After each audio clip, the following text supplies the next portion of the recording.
கர்த்தருடைய பரிசுத்த நாமத்திற்கு மகிமை உண்டாவதாக. அதனால் கூட நம்ம வார்த்தைகள், நம்ம நாவுனால் பேசுகிற வார்த்தைகள் எந்த அளவுக்கு நம்மளோட வாழ்க்கையில் பாவத்தை கொண்டு வருது. அதனால் கூட வாயின் வார்த்தைகள் நாவை சுத்திகரித்து இந்த நாளில் நம்ம ஜெபிக்கலாமா?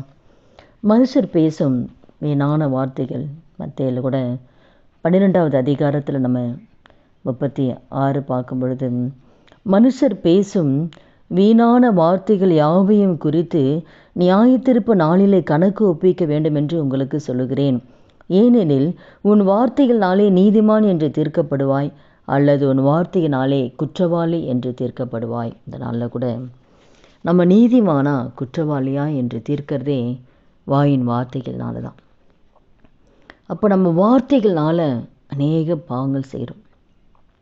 மனுஷர் பேசுகிற வீணான வார்த்தைகளை குறித்து கூட நம்ம நியாயத்தீர்ப்புனால கணக்கு சொல்லணும். நம்ம பேசுகிறோம், வீணாக பேசுகிறோம், தேவையில்லாமல் பேசுகிறோம், மற்றவங்களை குறித்து பேசுகிறோம், மற்றவங்களை குறை சொல்கிறோம். அப்போது மற்றவங்களுக்கு விரோதமாக பேசுகிறோம். நம்மக்கிட்ட எவ்வளோ தவறு இருக்கும்போது மற்றவர்களை குற்றப்படுத்துகிறோம், மற்ற குடும்பங்களை பேசுகிறோம், மற்ற ஊழியக்காரில் பேசுகிறோம். அப்போது அதுதான் மனுஷர் பேசுகிற வீணான வார்த்தைங்க ஒவ்வொன்றும் நம்ம என்ன பண்ணணுமா? நியாயத்தீர்ப்புனால கணக்கு சொல்லணும். அதனால தான் நம்ம குற்றவாளியாக நீதிமான தீர்க்கிறது எதுன்னா வாயின் வார்த்தைக்குனால தான். அப்போ இந்த வார்த்தையினால நம்ம நீதிமானாக இருக்கிறோமா, குற்றவாளியாக இருக்கிறோமா? புதிய வருடத்தில் அடியெடுத்து வைக்கிற நம்முடைய வாழ்க்கையில், ஆண்டவரே, இனி இந்த வாயின் வார்த்தை நான் பாவம் செய்ய மாட்டேன் ஆண்டவரே. உண்மையை நான் துக்கப்படுத்தும்படியாக நான் பேச மாட்டேன் ஆண்டவரே. வீணான வார்த்தையில் யாரை குறித்தோ யாரை பற்றி நான் பேச மாட்டேன் ஆண்டவரே. என்னை குற்றவாளியாக தீர்க்கிற வார்த்தைகளை நான் பேச மாட்டேன் ஆண்டவரே. சொற்களின் மிகுதியில் பாவம் இல்லாமல் போகாது. அதிகமாக பேசினா அங்கே பாவம் இல்லாமல் போகவே போகாது. தன் உதடுகளை அடக்குகிறவன் புத்திமான். அதனால தான் பேசாதிருந்தால் மூடனும் ஞானவான் என்று எண்ணப்படான்னு பார்க்குறோம். பேசாமே இருந்தவனா ஞானி ஆகிடும். ஏன்னா பிரச்சனையே வராது, பாவமும் வராது. அதனால தான் அமைதியாக இருந்தது ரொம்ப நல்லது. எதை குறித்து பேசாமல் இருக்கிறது நல்லது, எதுலேயும் தலையிடாமல் இருக்கிறது நல்லது. அதனால தான் நம்ம பேசுகிற வாயின் வார்த்தையினால் நம்ம ரொம்ப ஜாக்கிரதையாக இருக்கணும். நாவு பெருமையானகளை பேசும். அது அநீதி நிறைந்த உலகம். நாவு ஒரு நெருப்பு, அது அநீதி நிறைந்த உலகம். அந்த நாவு என்ன பண்ணுமா? முழு சரீரத்தையும் கரைப்படுத்தி நம்ம ஆயுள் சக்கரத்தையே கொளுத்தி விடுமா. ஆயுள் சக்கரத்தை கொளுத்தி நரக அக்கினிக்கு கொண்டு போயிடும். இந்த நாவு நம்ம அக்கினியில் கொண்டு போய் நிறுத்தும். நம்ம சரீரத்தையும் கெடுத்துறோம், சரீரத்தையும் கரைப்படுத்துகிறோம், ஆயுள் சக்கரத்தையும் எடுத்துகிறோம், கடைசியில் நரகத்தை கொண்டு போய் நிறுத்தும். அது பொல்லாங்குள்ளதும் சாவுக்கு ஏதுவான விஷம் நிறைந்தது நாவு. நாவை அடக்க ஒரு மனுஷனாலும் கூடாது. அப்போ அந்த அளவுக்கு பயங்கரமானது அந்த நாவு. பிசாசு அந்த நாவை வைத்து தான் அநேக காரியங்கள் அவன் செய்கிறான். பேசுகிற வார்த்தையினால், நாவில் தானே பேசுகிறோம்.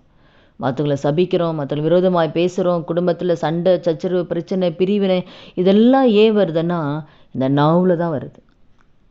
இந்த நாவில் பேச வச்சு அவனை மரணத்துக்கு கொண்டு போவான். நாவில் பேச வச்சு பிரிவினை கொண்டு போவான். அந்த நாவு தான் பிசாசு பயன்படுத்துகிற ஆயுதம். அதை வைத்து தான் குடும்பங்களை கெடுக்கிறான், குடும்பங்களை பிரிக்கிறான், சகோதரருக்குள்ளே பிரிவினை கொண்டு வருகிறான். குடும்பத்தில் பிரச்சனை, எத்தனை குடும்பங்களுக்கு சண்டைகள், பிரச்சனைகளுக்கெல்லாம் காரணம் நாவு தான். நாவை அடக்க ஒரு மனுஷாலும் கூடாது. அது சாவுக்கு ஏதுமான விஷம் நிறைந்ததான் அந்த நாவு. அந்த நாவை நம்ம எந்த அளவுக்கு ஜாக்கிரதையாக நம்ம அதை பிரயோஜனப்படுத்தணும். எடுத்த கவுத்தன்னு சொல்லியெல்லாம் நம்ம நாவில் பேசுகிறோம், இஷ்டத்துக்கு பேசுகிறோம், இஷ்டத்துக்கு நடக்கிறோம். அப்போ இந்த நாவில் பேசுகிற ஒவ்வொரு காரியத்துக்கும் கர்த்தர் கணக்கு சொல்லணும். அதை நம்ம எங்கே கொண்டு போய் நிறுத்தோம் நம்ம ஆராய்ஞ்சு பார்க்கணும். எத்தனை கிறிஸ்தவ குடும்பத்தில் டைவர்ஸில் போய் நிற்கிது. சத்தியத்தை அறிந்து சத்தியத்தை கேட்டு ஜனங்க எத்தனை குடும்பத்தில் மரணங்கள், எத்தனை குடும்பத்தில் தற்கொலை சம்பவங்கள், எத்தனை குடும்பத்தில் பிரிவினைகள். நிறைய குடும்பங்கள் டைவர்ஸ் ஆக காரணம் என்ன?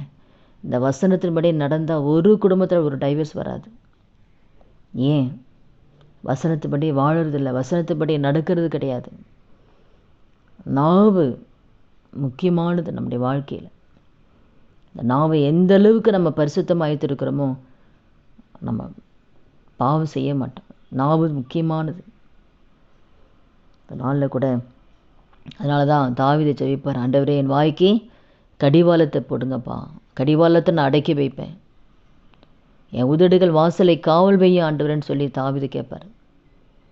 அப்போ அந்த வார்த்தையில் நம்ம ஜாக்கிரதையாக இருக்கணும். நம்ம பேசுகிற ஒவ்வொன்றும் கர்த்தர் பார்க்குறாருன்ற ஒரு பயம் என்னைக்கு எப்பவுமே இருக்கணும். கர்த்தருடைய பிள்ளைங்களாகி நமக்கு ஆண்டவர் பார்த்துக்கிட்டே இருக்காரு. நம்ம கூட ஒரு தூதன் நிற்கிறார், நம்ம பேசுகிறதெல்லாம் எழுதிட்டுருக்கிறாரு. கண்டிப்பாக எல்லாமே ஒவ்வொன்றும் ஆண்டர்கிட்ட போகுது, அவர் பார்ப்பாரு. அதை நமக்கு கணக்கு சொல்லணும். ஒரு பயம் நமக்கு எப்பவுமே இருக்கணும்.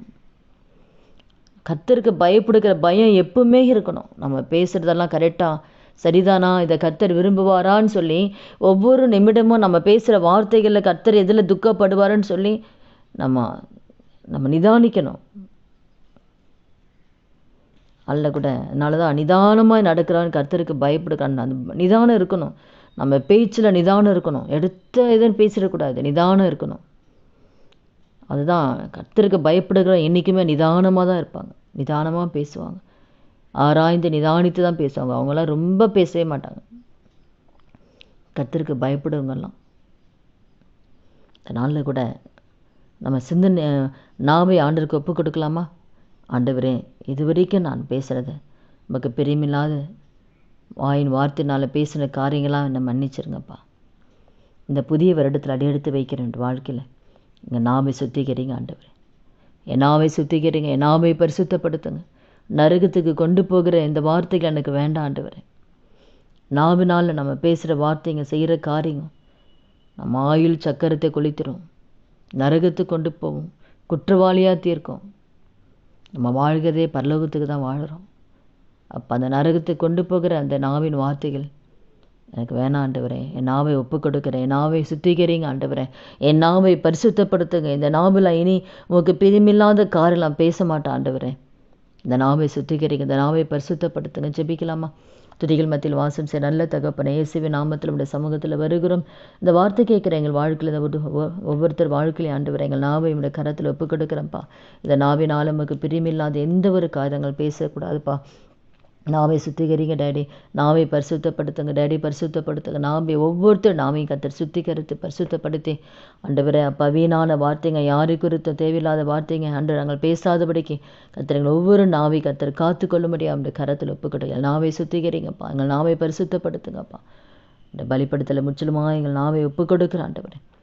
அப்பா இனி வருகிற நாட்கள் ஆண்டவரே, அப்பா எல்லாவற்றும் நிதானத்தை கொடுங்க, பொறுமையை கொடுங்க, அமைதியை கொடுங்க. வாயின் வார்த்தைகளை ஜாக்கிரதையாக இருக்கக்கூடிய கிருபையை கொடுத்து ஆவியானவரை எங்களை நடத்தும்படியாக ஜெபிக்கிறோம். இயேசு நாமத்தில் ஜெபிக்கிறோம் நல்ல பிதாவே, ஆமென்.